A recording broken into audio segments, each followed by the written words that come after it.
नमस्कार। इस अंक में आप सभी का बहुत बहुत स्वागत है। मुंबई हाई कोर्ट के कोल्हापुर बेंच ने सितंबर 2001 से पहले नियुक्त शिक्षकों को टेट से एग्जेम्प्ट रखने का जो निर्णय पास किया है, उस निर्णय के संबंध में बहुत सारे प्रश्न शिक्षक बंधुओं द्वारा पूछे गए हैं, जिनमें से कुछ प्रश्नों का उत्तर मैंने पिछले एक अंक में दे दिया था, लेकिन कुछ महत्वपूर्ण प्रश्नों का उत्तर देना रह गया था, जिसका उत्तर आज के इस अंक में देने का प्रयास करूंगा। आज के इस अंक में जिन प्रश्नों पर हम चर्चा करने जा रहे हैं, वे प्रश्न सर्वाधिक शिक्षकों द्वारा पूछा गया था। चूंकि यह प्रश्न बहुत महत्वपूर्ण प्रश्न है, इसलिए इस वीडियो को ध्यान से और अंत तक अवश्य देखिएगा। नंबर 1, मुंबई हाई कोर्ट का यह निर्णय किन किन शिक्षकों पर लागू होगा? क्या यह केवल उन्हीं 16 शिक्षकों पर लागू होगा जिन्होंने मुंबई हाई कोर्ट में रिट याचिका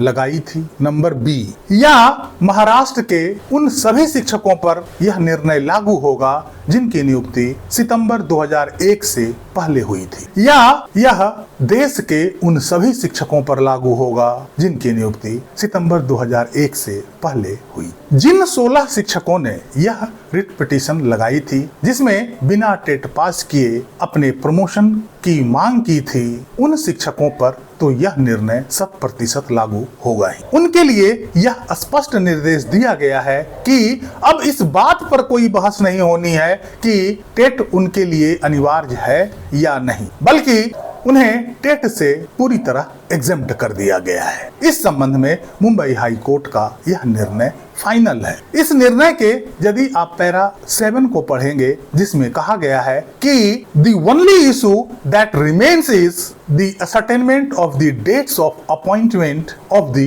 petitioners।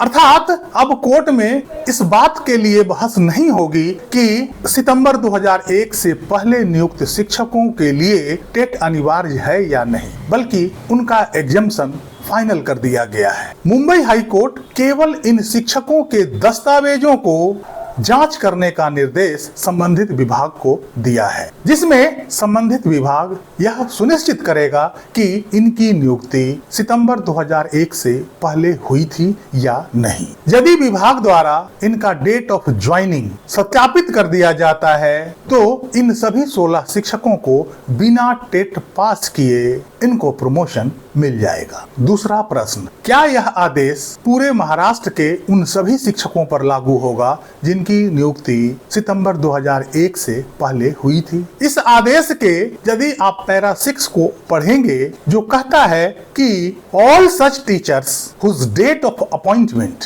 Are prior to September 2001 shall stand exempted from passing the TET examination in accordance with the decision contained in the decision of the Honorable Supreme Court in the case of Anjuman-e-Talim Trust versus State of Maharashtra। इससे पूरी तरह से यह स्पष्ट हो जाता है कि वैसे सभी शिक्षकों को टेट से एग्जम्पशन मिल गया है जिनका डेट ऑफ ज्वाइनिंग सितंबर 2001 से पहले का है, चाहे वे शिक्षक इस पिटीशन का हिस्सा रहे हों या नहीं रहे हों। उन तमाम शिक्षकों को जिनकी नियुक्ति सितंबर 2001 से पहले हुई थी, उनको इस निर्णय से बड़ी राहत मिल गई है। उन सभी शिक्षकों को टेट से एग्जम्पशन मिल गया है, इसमें किसी भी तरह का कोई संदेह नहीं है। तीसरा प्रश्न यह था कि क्या यह आदेश देश के उन सभी शिक्षकों पर लागू होगा जिनकी नियुक्ति सितंबर 2001 से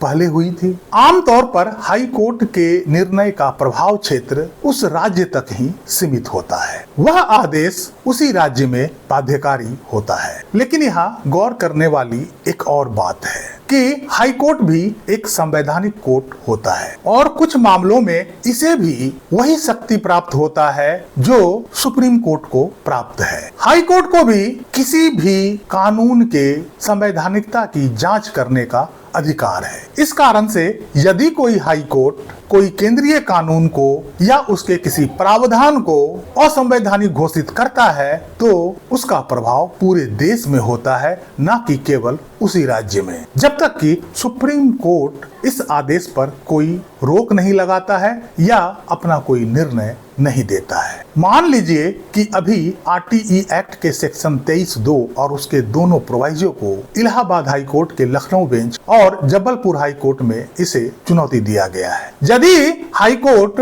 आरटीई एक्ट के इन प्रावधानों को असंवैधानिक घोषित कर देता है तो यह पूरे देश में लागू होगा, न कि केवल उसी राज्य में। मुंबई हाई कोर्ट के यदि इस निर्णय को आप देखेंगे तो इसमें कुछ संशय नजर आएगा। यदि इस आदेश के लैंग्वेज को देखेंगे तो इसके पैरा 6 में लिखा है कि all such teachers whose date of appointment is prior to सितंबर 2001। यहाँ पर यह स्पष्ट नहीं किया गया है कि ऑल सच टीचर्स देश के सभी शिक्षकों के बारे में कहता है या केवल महाराष्ट्र राज्य के शिक्षकों के बारे में। चूंकि यह निर्णय सुप्रीम कोर्ट के 1 सितंबर के उस आदेश को संज्ञान में लेते हुए दिया गया है जिस निर्णय का प्रभाव पूरे देश के शिक्षकों पर पड़ रहा है, और उस निर्णय को संज्ञान में लेते हुए यदि हाई कोर्ट कोई ऐसा निर्णय देता है जिसमें लिखा गया है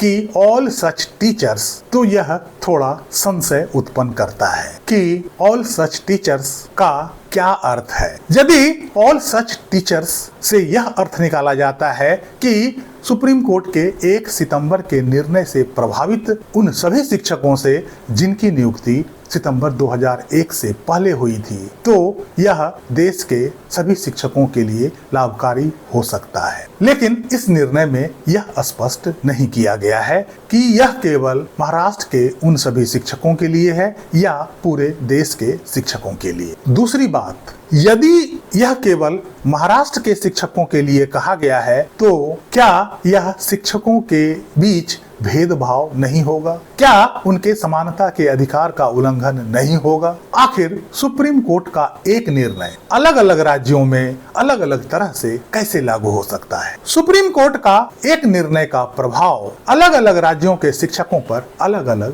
कैसे हो सकता है? क्योंकि इस निर्णय में यह स्पष्ट नहीं किया गया है कि ऑल सच टीचर्स का आशय उन सभी शिक्षकों से है जो सुप्रीम कोर्ट के 1 सितंबर 2025 के निर्णय से प्रभावित हैं, और इसमें यह भी नहीं कहा गया है कि यह केवल महाराष्ट्र के उन सभी शिक्षकों के लिए है जिनकी नियुक्ति सितंबर 2001 से पहले हुई थी। हालांकि यह मुंबई हाई कोर्ट का आदेश है, इसलिए दूसरे राज्य के अधिकारी इस निर्णय को मानने से इनकार कर सकते हैं। अब अन्य राज्य के शिक्षक इस निर्णय का लाभ कैसे ले सकते हैं? वैसे सभी शिक्षक जिनकी नियुक्ति सितंबर 2001 से पहले हुई थी, वे शिक्षक अपने अपने राज्यों के हाई कोर्ट में इसके लिए रिट याचिका लगा सकते हैं, और जिस आधार पर मुंबई हाई कोर्ट के द्वारा शिक्षकों ने राहत लेने का प्रयास किया है, उस आधार पर अन्य राज्यों के शिक्षक भी अपने अपने राज्यों के हाई कोर्ट में इससे राहत ले सकते हैं। 1 सितंबर 2025 के निर्णय के पैरा